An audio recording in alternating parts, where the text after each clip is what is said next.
이강인이 전 세계 2001년생 선수 중 프로 경험이 가장 많은 선수 중 한 명인 것으로 나타났습니다.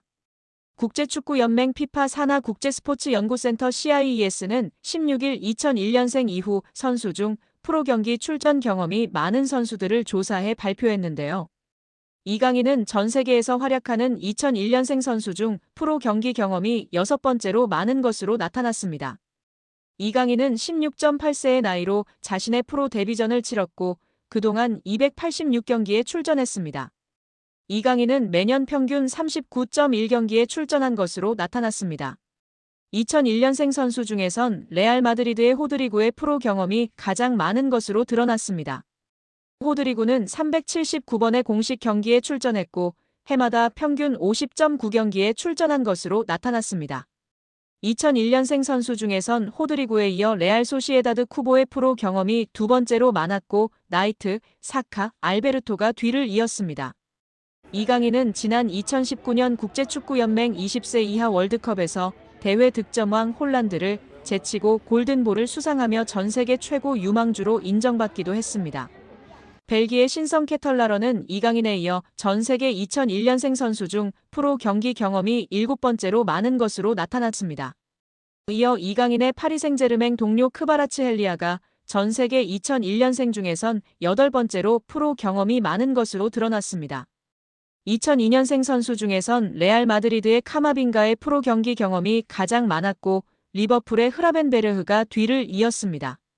2003년생 중에선 레알 마드리드의 벨링엄과 바이에른 뮌헨의 무시알라가 프로 경기 경험에서 나란히 1위와 2위를 기록했습니다.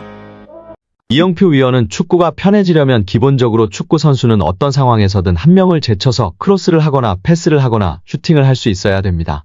드리블을 통해서 템포를 죽이는 거는 안 좋은 행동이지만 동시에 어렸을 때부터 사이드에서 특히 1대1이 걸리면 한 명을 제쳐서 크로스를 올릴 수 있는 게 안 되면 축구가 어려워집니다.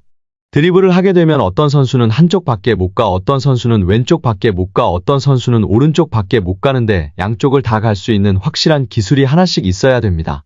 이강인 선수는 3년 이상 기술을 연마해서 양쪽을 다 할 수 있다고 보여집니다. 이강인 선수는 드리블을 잘하려면 스피드가 있어야 하고 중심이 무너진 쪽으로 치면 중심이 무너지는 것을 몸이 자동으로 계산하여 움직여지게 됩니다. 생각하고 드리블을 치는 게 아니라 연습과 노력 끝에 자동으로 움직여지는 것입니다. 여기서 박문성 해설위원이 덧붙였는데요. 맞아요. 이전에 앙리 선수도 인터뷰에서 패널들이 어떻게 그렇게 많은 골을 넣을 수 있었는지 물었을 때 생각하고 계산하고 슈팅을 때린 것이 아니다. 자연스럽게 자동적으로 슛을 하게 되었다고 인터뷰에서 화제가 되었다고 합니다. 뿐만 아니라 그라운드의 풍우나 천재 소리를 듣던 이천수 선수도 본인이 어떤 드리블을 했었는지 개인기를 했었는지 모른다며 자동적으로 몸이 움직여졌고 나중에 분석하면서 경기를 봤을 때 내가 저렇게 했구나 알 수 있었다고 발언했습니다. 이처럼 세계적인 레벨의 선수들은 계산하고 움직이는 것이 아니라 자동적으로 움직여지는 것 같고 이강인 선수도 보면 계산적인 움직임이 아니라 훈련과 노력으로 자연스럽게 자동적으로 몸이 반응하는 선수인 것 같다고 발언하며 팬들의 공감과 지지를 받았습니다. 이어 이영표 위원은 이강인 선수가 재능은 기본적으로 있었겠지만 훈련과 노력이 없이는 만들어질 수가 없습니다. 또한 이강인 선수의 강점은 드리블도 있고 시야도 있고 정확한 왼발킥도 있고 터치가 굉장히 강점이 있다고 생각합니다. 멀리 볼 수 있는 능력은 킥이 자신 있는 선수들이 자연스럽게 보여지고 나타낼 수 있습니다. 어떤 선수들은 드리블을 잘하는 선수는 자기가 드리블을 보여주고 싶어하고 패스를 잘하는 선수는 패스를 보여주고 싶어하기 때문에 좋은 킥, 멀리 보낼 수 있는 킥이 장점인 선수는 자연스럽게 시야가 넓어지고 시야가 넓은 것처럼 보여지게 됩니다. 어린 선수들에게 멀리 보라, 시야를 넓혀라 라며 가르치기보다는 좋은 킥을, 멀리 찰 수 있는 킥을 가르치면 자연스럽게 시합에서 연습한 킥을 보여주려고 하기 때문에 시야가 넓어지고 넓혀진 모습을 볼 수 있다고 발언하였습니다. 이어 최근 프랑스 언론의 비판에 대해서도 이야기했는데요. 이강인을 향한 언론 비판은 일도 신경 안 써도 됩니다. 한국에서처럼 선수를 비난 잘하지 않는 문화가 아닙니다. 한국에서는 정말 엄청나게 큰 잘못을 저질렀을 때 비난하나 외국은 그냥 막 합니다. 그들의 문화이고 경쟁이라 신경 쓸 필요가 전혀 없습니다. 유럽에서도 크게 신경 쓰지 않는 편입니다. 거기에 일희일비할 필요 없고 비난을 받더라고 원래 그런다 생각하는 게 팬들도 선수도 좋다고 발언했습니다. 이어 이영표 위원은 이강인 선수가 수비할 때 압박이 안 된다는 단점이 있었는데 약점이라고 지적되던 수비 전환, 수비의 능력을 키웠다는 것이 정말 대단한 것이라며 치켜세웠습니다. 이는 특히 선수의 태도의 문제이기 때문에 이런 것들을 지적을 받으면 자기가 수비력을 키우는 게 아니라 나도 수비를 열심히 하는 척 해야지 라는 선수가 있는데 이강인 선수는 진짜 수비를 하는 것이라며 극찬하였습니다. 특히 이런 태도를 갖고 있는 선수는 길게 선수 생활을 하고 겸손하기 때문에 대성하는 경우가 많다고 발언했습니다. 이강인이 유럽리그 랭킹 1위 잉글랜드 무대의 톱클래스 강팀 핵심 선수와 견줄만 하다는 분석이 나오며 화제입니다. 프랑스 리그앙 파리 생제르맹은 2023년 8월 마요르카에 2,200만 유로 약 328억 원을 주고 이강인을 데려와 2027년도 시즌까지 연봉 727만 유로 약 108억 원 및 5년 총액 3,635만 유로 541억 원 계약을 맺었습니다. 2,200만 유로는 마요르카 구단 역대 2위 및 한국인 역사상 세 번째로 많은 이적료입니다. 이강인은 PSG 소속으로 2023년도 시즌 리그앙 23경기 3득점 4도움, 출전 평균 64분을 뛰면서 90분당 공격 포인트 0.43으로 활약했습니다. PSG는 유럽클럽 전체 랭킹 6위, 프랑스는 유럽리그 랭킹 5위인데요.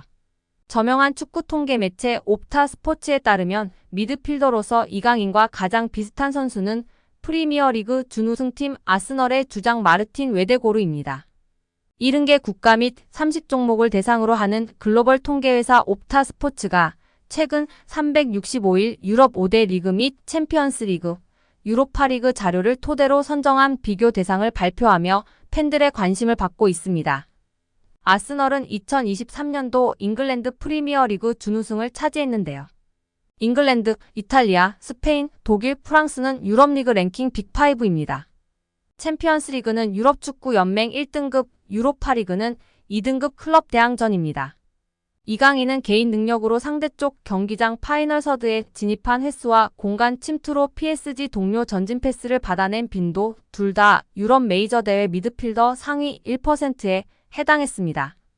혼자서 위협적인 공격을 펼칠 수 있는 데다가 수비가 헐거운 지점에 대한 공간 지각과 상황 인식, 언제 파고 들어가는 것이 가장 효과적인지에 대한 타이밍 판단, 옆이나 뒤로 향하는 전개보다 리시브가 까다로운 전방으로 나가는 패스를 상대 저지를 뿌리치고 내 볼로 만드는 기술이 월드 클래스라는 얘기입니다.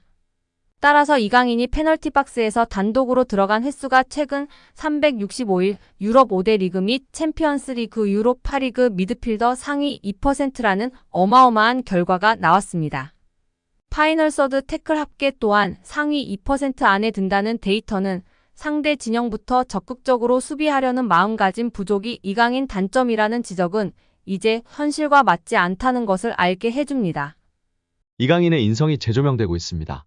두 차례 SNS 사과 이후 직접 태국전을 앞두고 선수들은 훈련하고 있는 배경 삼아 사과를 하기도 했던 이강인 선수인데요. 이제는 완전히 탁구 게이트가 막을 내렸고 축구에만 집중하고 있는 상황입니다. 이러한 상황 속 지난 이강인이 형들에게 했던 일이 재조명되며 화제인데요. 이강인의 인성이 재조명되고 있습니다. 두 차례 SNS 사과 이후 직접 태국전을 앞두고 선수들은 훈련하고 있는 배경 삼아 사과를 하기도 했던 이강인 선수인데요. 이제는 완전히 탁구 게이트가 막을 내렸고 축구에만 집중하고 있는 상황입니다. 이러한 상황 속 지난 이강인이 형들에게 했던 일이 재조명되며 화제인데요. 지난 U20 월드컵 때 형들이 장난이 심했다고 인터뷰하기도 했던 점이 부각되던 이강인이었지만 이러한 모습은 부각되지 않았었죠. 다시금 이강인 선수가 U20 월드컵 형들 향한 마음이 부각되며 화제입니다.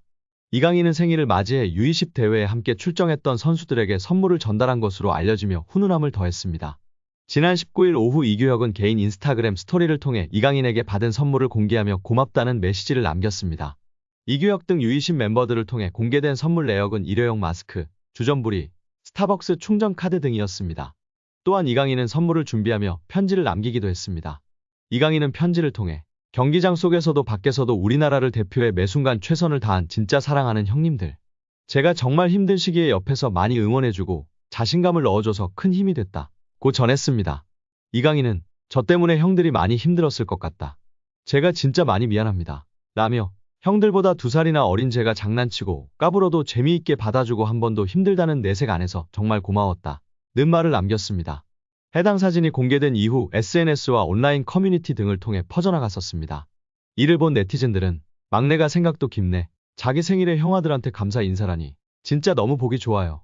이 팀 우정 영원했으면 좋겠네. 강인이 진짜 귀여워.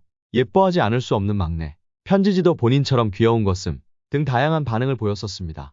이강인의 생일에 맞춰 대회에서 함께 호흡을 맞췄던 최준, 정호진, 황태현, 이상준, 엄원상 등이 사진을 공개하며 축하 메시지를 전하기도 했습니다. 또한 자신을 프로 데뷔해 주었던 발렌시아이지만 갑작스럽게 내쳐지며 큰 상처를 준 발렌시아인데도 감사 인사를 한 이강인의 인성을 조명받기도 했습니다. 이강인은 자신의 인스타그램에 발렌시아를 떠나며 마지막 소감을 남겼었는데요. 이강인은 오늘 발렌시아와 그 팬분들께 존중의 의미를 담아 작별을 고한다. 이제는 제가 큰 희망을 품고 발렌시아 952 나문트를 외치며 제 앞에 있을 미래에 맞서겠다. 라고 입을 열었습니다. 그러면서 저는 발렌시아에서 선수뿐만 아니라 인간으로서 성장했다. 발렌시아 아카데미에서 배워온 것들은 저의 미래를 바른 길로 인도해줄 모터가 될 것이다. 라고 했습니다. 끝으로 그는 모든 동료, 코치진, 스태프들께 항상 감사드린다. 특히 저에게 진정한 축구인의 열정을 알려주신 모든 발렌시아 팬 여러분들의 애정에 무한한 감사 인사를 드린다. 라며 작별 인사를 고했었습니다. 장난기 많은 이강인 선수가 실수를 했던 점을 겸허히 인정하고 용기 내어 사과를 했습니다. 이제는 모든 축구팬들은 손흥민 선수와 함께 한국 축구를 잘 이끌어갈 수 있도록 격려와 지지를 해야 할 때라고 생각이 듭니다.